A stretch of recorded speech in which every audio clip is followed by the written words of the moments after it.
আজকে আমরা সময়ের মূল্য সম্পর্কে জানব। সময় হচ্ছে একটি অমূল্য সম্পদ, যার কোনো মূল্য হয় না। সময় আমরা প্রতিদিন পাই, 24 ঘন্টা সবাই পায়। ইলন মাস্ক, জুকারবার্গ, যাই আছে দুনিয়ার সব কোটিপতিরা পায়, কিন্তু সময়কে কাজে লাগাই না।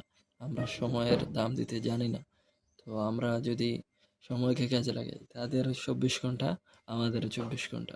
24 ঘন্টা সময়কে যদি আমরা সুন্দরভাবে ভাগ করে করে নিতে পারি, তাহলে আমাদেরকে জীবন সুন্দরভাবে আমরা পরিচালিত করতে পারবো। তো আমাদের জীবন সম্পর্কে আমরা যদি একটু সিরিয়াস হই, তাহলে সময়কে আমরা অবশ্যই কাজে লাগাতে পারবো।